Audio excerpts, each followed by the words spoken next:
Hello दोस्तों, BTTH का latest episode आ गया है। लास्ट पार्ट में हमने देखा था कि शाओयान ने शाओली को डीमन एम्परर की फौज से बचा लिया था और डीमन एम्परर का खात्मा कर दिया था।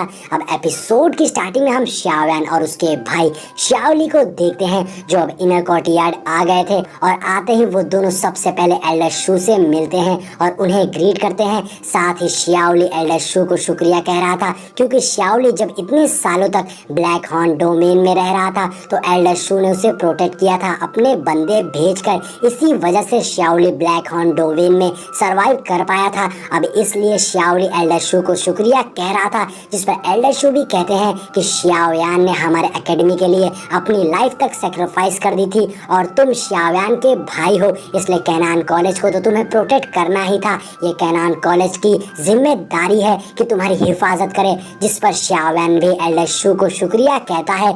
इसके बाद एल्डर शू कहते हैं, आज तुम और तुम्हारा भाई और कैनान कॉलेज मेरे साथ लड़ेगा। इसके बाद एल्डर शू स्पीच देते हुए सबसे कहने लगते हैं, 2 साल पहले मेरा कैनान कॉलेज एक डिजास्टर से गुजरा था। आउटसाइडर ने हमारे कॉलेज को बहुत ज्यादा अपमानित किया था। हालांकि 2 सालों में हम उन लोगों को खटकते रहे जिन्होंने कभी हमारे कॉलेज को नजरअंदाज किया था, लेकिन वो एविल थीव हैन फैंग, जो कि एक मेडिसिन एम्परर है, उसने ब्लैक अलायंस को फॉर्म कर लिया है, वो भी एक बड़े पैमाने पर। और अब ब्लैक अलायंस को उखाड़ फेंकने का एकमात्र तरीका है हैन फैंग का इंसाफ होगा। जो हमारी एकेडमी के खिलाफ गुनाह करते हैं उन्हें सजा मिलेगी। और अब एल्डर शू आगे बढ़ने को कहते हैं। वहीं शाओयान कह रहा था कि मैं मास्टर का बदला जरूर लूंगा। और अब सीन चेंज होता है और हम ब्लैक अलायंस के हॉल को देखते हैं, जहां ब्लैक अलायंस के सारे बंदे थे, जिनमें हैन फैंग भी था। तभी हैन फैंग कहता है, दोस्तों मुझे यकीन है आप सब ने पिछली 2 दिनों में कुछ खबर जरूर सुनी होगी कि इनर कोर्टयार्ड वो लड़का शाओयान अभी भी जिंदा है। अब ये सुनकर सब बिल्कुल हैरान रह गए थे कि शाओयान अभी भी जिंदा है।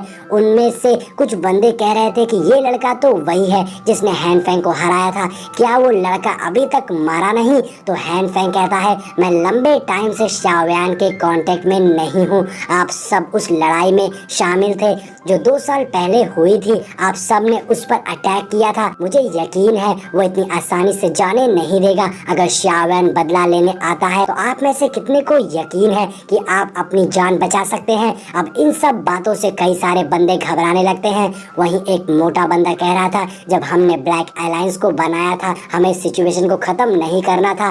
भले ही शाओयान बहुत स्ट्रांग हो, लेकिन हमें हराना उसके लिए अभी भी मुश्किल है। तभी एक और बंदा कह रहा था, डरने की जरूरत नहीं है, यहाँ शाओयान आने की हिम्मत नहीं करेगा। जिसके बाद हैन फैंग कहता है, जैसा कि आप सब ने कहा कि ब्लैक अलायंस को पहले बनाया गया था कैनान कॉलेज को रोकने के लिए, मैंने शाओयान का पता लगाने के लिए कुछ लोगों को भेजा है। अगर कोई खबर होगी तो मैं तुरंत आप सबको बता दूंगा। जब टाइम आएगा तो उसे यहाँ आने की जरूरत नहीं होगी, बल्कि हम खुद उसे निपटा देंगे। साथ ही हैन फैंग कहता है, अगर सच में आप में से किसी ने शाओयान को पकड़ लिया तो उसे मेरे हवाले कर देना, मैं उससे निपटूंगा। उस लड़के के बदले में मैं आपको अच्छी कीमत दूंगा। हैन फैंग मन में सोचता है, जब तक मैं शाओयान द्वारा यूज की गई बर्निंग टेक्निक को प्रैक्टिस करना सीख गया तो मैं पूरे कॉन्टिनेंट में टॉप पर होऊंगा।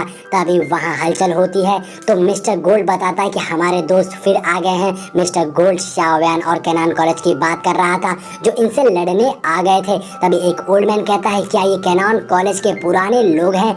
हर बार ये लोग पूरी ताकत से आते हैं और हार मान कर जाते हैं। मुझे उम्मीद नहीं थी कि ये लोग दोबारा आने की हिम्मत करेंगे। अब सीन चेंज होता है और हम कैनान कॉलेज की टीम को देखते हैं, जो अब ब्लैक अलायंस के हेडक्वार्टर मैपल सिटी के सामने पहुंच गए थे। एल्डर शू सबको केयरफुल रहने को कहते हैं। वहीं शाओयान ने उस सिटी में बहुत से पावरफुल बंदों को सेंस कर लिया था। शाओयान एल्डर शू से कहता है, अब सिर्फ 2 साल हुए हैं और हैन फैंग ने एक ऐसी आर्मी बना ली है जो हमारी एकेडमी को टक्कर दे सकती है। तो एल्डर शू कहते हैं, हैन फैंग 6 ग्रेड का पिल रिफाइनर है, उसका प्रभाव ब्लैक हॉर्न डोमेन के पावरफुल बंदों के ग्रुप को कमांड करने के लिए काफी है।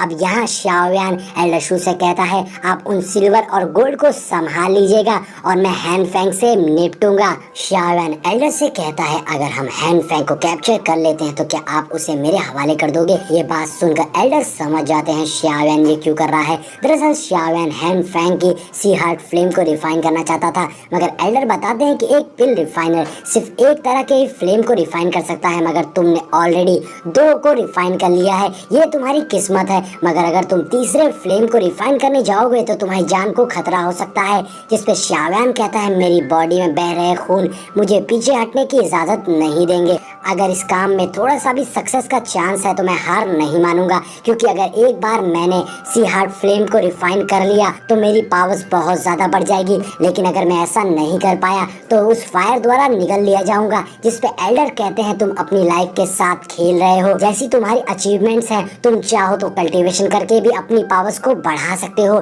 जिस पे शाओयान पूरे जोश में कहता है मैं छोटी मोटी अचीवमेंट्स नहीं चाहता, ये सब शाओयान इसलिए कर रहा था क्योंकि अभी उसे अपने परिवार और मास्टर के लिए बहुत कुछ करना था। एल्डर शाओयान के ऐसे जोश को देखकर कहते हैं अगर थोड़ा सा भी चांस हो तो अपने अंदर के मास्टर को मेरा हेलो कहना। ये बात सुनकर शाओयान शॉक हो जाता है कि एल्डर को कैसे पता। जिस पर एल्डर बताते हैं कि तुम डाओजोंग लेवल को अंडरएस्टिमेट कर रहे हो। एल्डर बताते हैं कि मुझे बहुत पहले ही पता चल गया था, मगर परेशान ना हो, मैं ये बात किसी से नहीं कहूंगा। जिसके लिए शाओयान एल्डर को थैंक यू कहता है और तभी एल्डर देखते हैं कि वो सभी मैपल सिटी पहुंच गए हैं, जहां नीचे सिटी में मौजूद लोग आसमान में फोर्स को देखकर शॉक हो गए थे। जिसके बाद शाओयान के पास उसका भाई शाओली आता है, जिसे शाओयान एक वाज देता है जिसमें Buddha energy angry fire lotus था, जिससे मुसीबत पड़ने पर शाओली अपने आप को डिफेंड कर सकता था। उसे बस उस वाज को सामने दुश्मन पर फेंकना था। जिसके बाद शाओयान शाओली से कहता है तुम परेशान ना हो, मैं हैन फेंग से डील कर लूंगा। और अब सभी मैपल सिटी में हैन फेंग के किले तक पहुंचने वाले थे, मगर दूसरी ओर हैन फेंग अपनी फौज के साथ पहले से ही तैयार था और हैन फेंग के पास बहुत बड़ी आर्मी थी। पिछले 2 सालों में उसने अपने आप को बहुत ज्यादा स्ट्रॉन्ग बना लिया था। जिसके बाद हैन फेंग बोलता है कौन है जिसकी मैपल सिटी में घुसने की हिम्मत हुई है।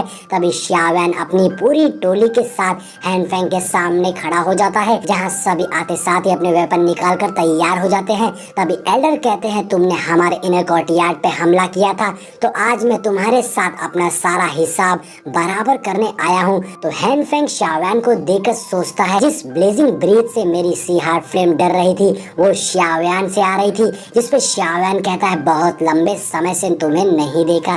तो यहाँ हैन फेंग सोच रहा था sea heart flame green lotus heart flame से रैंक पे ऊपर होती है, तो ऐसा कैसे हो सकता है कि ये मुझे अफेक्ट करे। आखिर पिछले 2 सालों में इस लड़के ने क्या किया है। तभी शाओयान कहता है पिछले 2 सालों में तुम बहुत स्ट्रांग हो गए हो।